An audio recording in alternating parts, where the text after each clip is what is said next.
I would like to experiment with some creative and kind of out there visions of institutions of the future. So this video is my first attempt at doing that, where I'm going to describe a 7-universe internet, where it's not just the internet. Each of these 7 universes would be attached to some real-world things, real-world businesses, real-world community groups, all of that. And this is something that's sort of come to my mind as I've reflected on a few of the problems that we're wrestling with. And I'm thinking that people get to create their own passports within each online universe, that there would be different business setups within each universe, different companies, different social media platforms, and basically different rules of governance that ruled the entire ecosystem of that economic universe. That's the basic vision. And there are going to be all kinds of problems with this vision, but we need to start getting some ideas out there. We need to start brainstorming about what could different versions of the future look like. Now, there are 3 different problems that I talk a lot about on this channel that I think could potentially be helped by a 7-universe internet. The first of these is the corporate ecosystem problem, where it feels like there's collusion across industries. Like it feels like Google and Amazon and Apple and Uber and some of these huge companies might be sort of steering their own business environments in a way that supported not only themselves, but perhaps something akin to a collusive relationship with the other businesses in this corporate world. And of course, there could be economies of scale, there could be advantages to having close-knit relationships between businesses, even across industries. But there's also a lot of opportunity for rent seeking, or ways that these companies could be using their power in a way that disadvantaged small businesses, that disadvantaged the population, or workers, or various stakeholder groups. If there is a single corporate ecosystem, one problem with that is that it could create sort of system structures that channel resources and channel power toward people who are already in positions of power, and away from people who are trying to break in through small businesses, through community groups, through grassroots movements. And that's not something we want. So one alternative, without giving up the advantages of the cross-industry collaboration or collusion, would be to have different ecosystems, which all might have their own tendencies to sort of point resources and power toward the top. But if there are competing options for these economic universes, that could actually create some space for holding people at the top accountable in different ways. Now, the second problem I'm trying to address with this 7-universe online world is the problem of governance. It's the problem that governance oftentimes involves this tension between centralized and decentralized, and universal values and pluralistic values. There's sort of these natural tendencies in governance. And because the online space is in some ways in a governance crisis, we need different spaces to experiment with different balances of centralized and decentralized, and the interaction between those two, and how distributed networks could work, and what sort of centralized values could be embodied in those distributed networks. There's a whole lot of things that we just need to play around with and experiment with in the real world. Oh, and by the way, when I say the real world here, I mean the online space as it sort of interacts with the real world. Well, I think having 7 different spaces for experimentation with governance, and here I'm talking about governance of our data, I'm talking about governance of the economic structures and incentives that sort of set up different marketplaces and different platforms and different ways people meet each other. There's a whole bunch of governance decisions that need to be made in online spaces that regulate the relationships between people and also between institutions or between firms.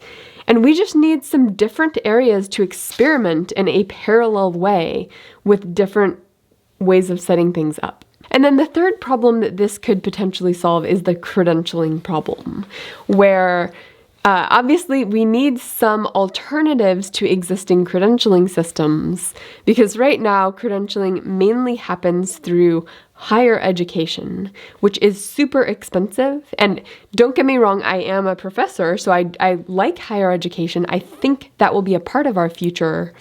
But we need some different ways that people can gain credentials and sort of work their way into the economic system without needing a 4-year college degree. Those are the 3 problems that I'm really focused on when I'm envisioning this 7-universe online world. So second, let me just paint a vision of what would these 7 universes be.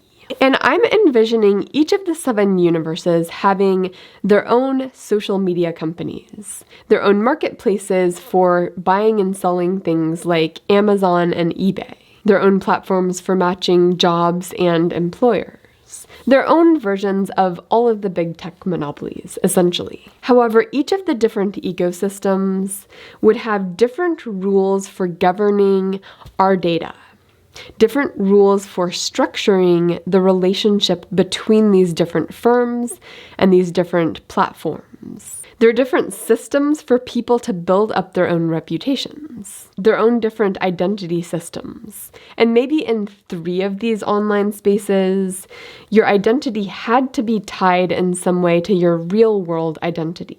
And maybe the 4 other online universes would have completely anonymous identities or pseudo-anonymous identities.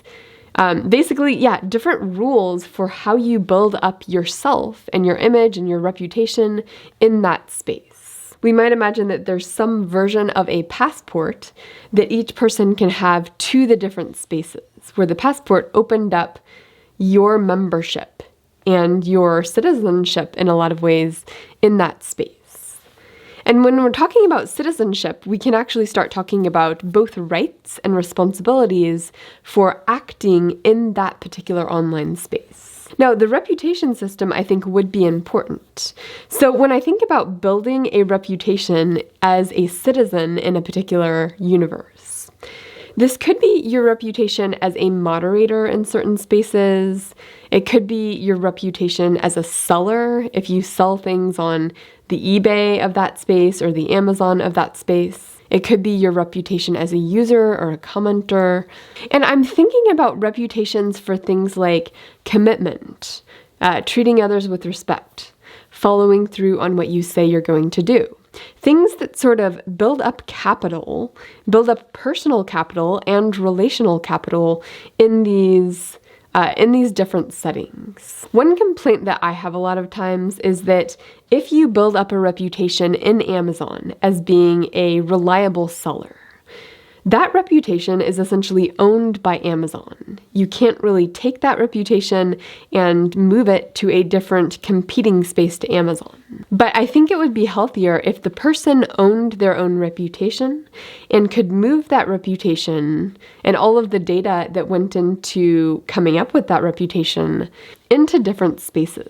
This would both incentivize people to be responsible and act in a way that is reliable and trustworthy and that adds value to the community, because their good behavior and their pro-social behavior and their pro-economic behavior, that could build up over time. And yet reputation systems can also become oppressive. If you've spent years building up a great reputation, you may not be willing to take risks that might be high value if they paid off, but could ruin your reputation if that risk did not pay off. So you want different spaces where someone who had built up reputations in, say, 2 or 3 or 4 of these online universes. If you want to risk your reputation in one of those universes, perhaps one of those that's anonymous, You can do that, and it's not the end of the world if it doesn't pan out. You still have those other online spaces where you can exist, you can buy stuff, you can participate. And it could be that you decide you're going to be a complete troll in one of the universes, because I think getting rid of trolling is probably not going to happen. But I imagine all of these universes having spaces where you basically say no trolls allowed. If you don't have a 2-year history here without trolling, then this particular space in this online universe is not open to you. Another possible feature of these universes is connections to the real world. For example, if in one universe, you could build up not only credit as a good moderator or as a reliable member of the community who shows up to town hall meetings and whatnot, but potentially also as someone who shows up to, say, community service meetings in the real world with people in that universe who are also in both spaces, the online and the neighborhood space.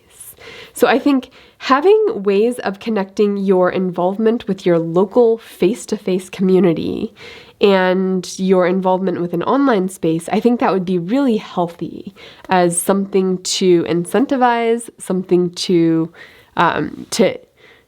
sort of give to people's credit. And yet, most online spaces right now, those communities are small enough that you may not have enough people in your local space to actually do anything locally. And if there's only 7 of these online communities, then maybe you could sort of have environments of ecosystems within that community that came together and said, okay, we're different online communities, but we're all kind of interested in planting trees. So even though we talk about different things online, we can send people to these local gatherings to both build up their reputation and have meaningful experiences that can then be translated and build on what you're building for yourself online. Now, the number 7 is kind of arbitrary. Maybe it's 5, maybe it's 12. I don't really know, but I'm just trying to throw out some ideas that we can play around with, trying to figure out what institutions will look like in the future. Oh, and by the way, this is actually a vision of institutions of the future. Because institutions are the rules, the social norms, the constitutions, the written norms that sort of structure human relationships. Institutions include things like marriage and the legal system and the educational system. They include markets and online communities with their own norms and expectations. All of those are institutions. But at the moment, online institutions tend to be kind of evisceral. They tend to come and go pretty quickly. They don't really have sticking power. And I think one of the things that could help online communities sort of build and have real world impact could be an ecosystem that wasn't a whole country ecosystem, but was an ecosystem that was big enough, with enough online action things going on, to actually create a real viable incentive structure. That's the basic vision. Let me know your thoughts below, because I will probably flesh out this vision in my head certainly, and possibly in other videos, and I'd like to hear what people think.